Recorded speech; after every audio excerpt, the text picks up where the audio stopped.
Good morning, everybody. My name is Alex Buriak, and I'm the Senior Vice President over here at Jet Lending. And today, what we're going to go over is a bit of an opportunity, but an opportunity, like any other one, comes with some information you need to know about. So, recently, as you guys have noticed, that there's been some flooding around in Houston, and what opportunities those bring in the next few weeks and months ahead is the possibility of investors buying flood houses.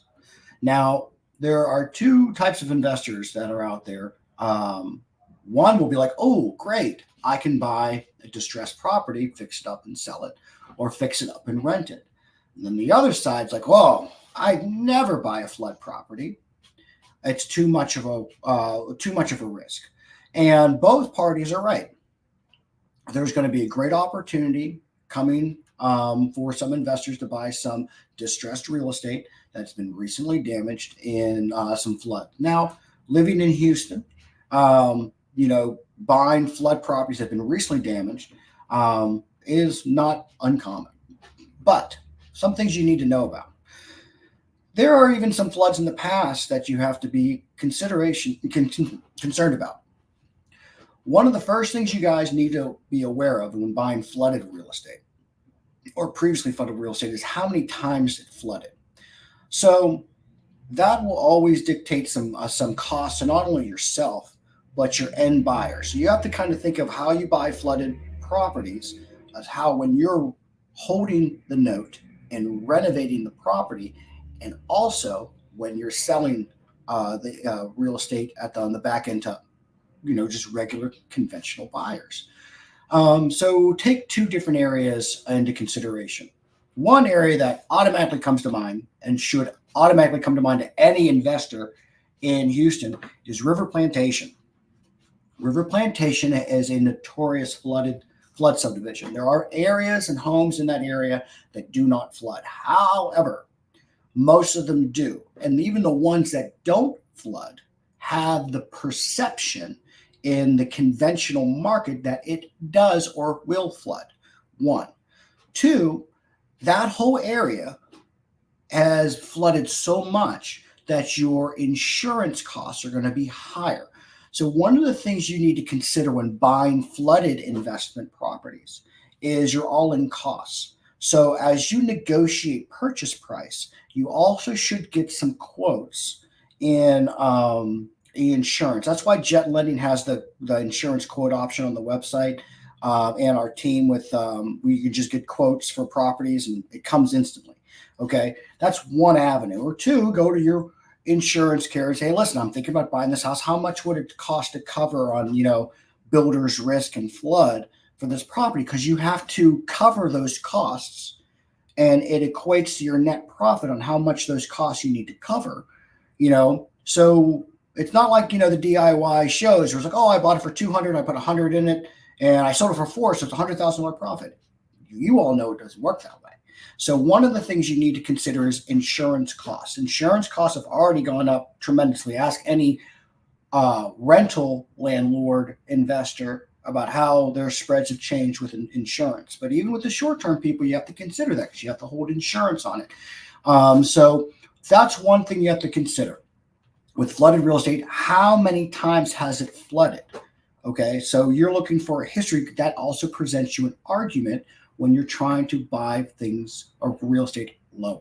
And what do I always tell you guys when you're negotiating real estate? It's not who bids the highest, it's who solves the problem quickest. So remember, always find out, a little caveat to flooded real estate, remember, always find out the problem of the real estate and solve that problem. That's how you bid on investment real estate. Okay. Another thing you need to consider is any recent flooding in the area. One of the biggest things that hit, if you guys were around when you had the Memorial Day floods, you had Harvey, you had like 3 big floods like in the Meyerland area. That area had a big stigma to it for a long time. Now that stigma has kind of gone away.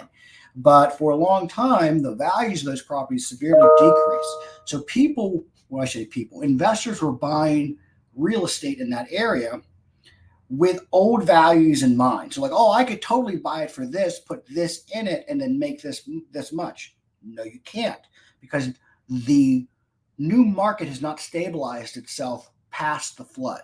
So you're always have more risk when it's a recent flood on what the consumer is going to value that as, because the market hasn't presented itself yet. So you're almost speculating.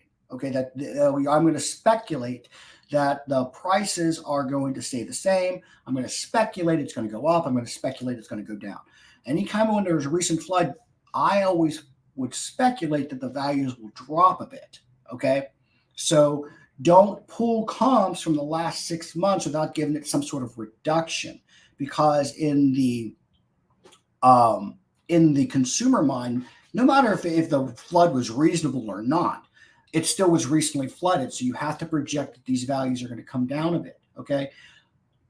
Irregardless of home values and inventory and things like that, you have to just equate for that there's going to be a stigma in that area, especially of a flooded house, and especially high valued flooded homes. If you have $1 million to spend, you have a lot of options. Okay.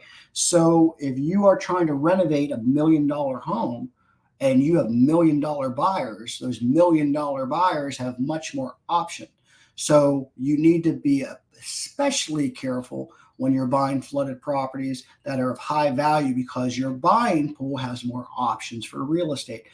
If you have somebody who's buying in the 150s or 200s, they have a lower options of buying real estate, and you have a little bit better way to move that quicker, especially in areas that rebound much faster.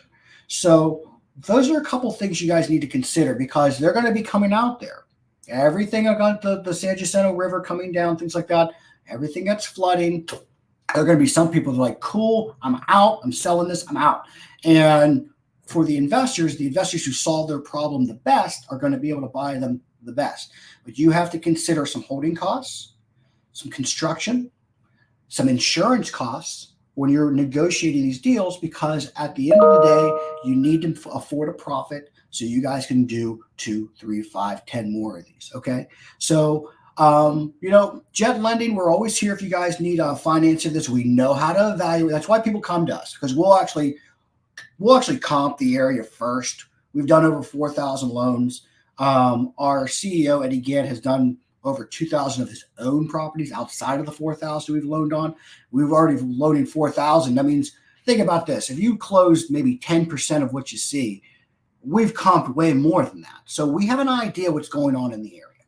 So give us an idea, like you shoot us an idea. Hey, I may be getting this property under contract. I may be getting finance. Send it over. We'll comp it, and we'll let you know, hey, this is the economic obsolescence, which means this is why it's worth less, or this is why it's worth more. This is what we're projecting. Would you like to move on to appraisal? And that's why people come to us, because of our expertise in the area. So we're hopefully this small education helped you. This is not all encompassing about flood properties. There are so much other things that you have to go into. Make sure you get your people out there and give you a good bid on what everything's going to cost with today's prices, and make sure you're buying it right, because remember, you can never change how much it costs to fix the property. You can never change how much it's going to sell for. There's only one variable you can change, and that's how much you bought it for. How much you bought it for is where your profit comes in. So buy them right, get with a good team like Jet Lending, so we can help you guys analyze this stuff and tell you what your projected risk is, and see if this is the right deal for you and your family, to increase your wealth and your financial freedom. I hope this helped today. If you have any questions, reach out to us on social media, the chats. You can text us, you can call us, whatever you like. And we will get you whatever you need, tell you an honest opinion of what it is. Doesn't mean we're right, doesn't mean we're wrong, but at least we'll give you our honest opinion about, this is what I think you guys need to be at to make a profit.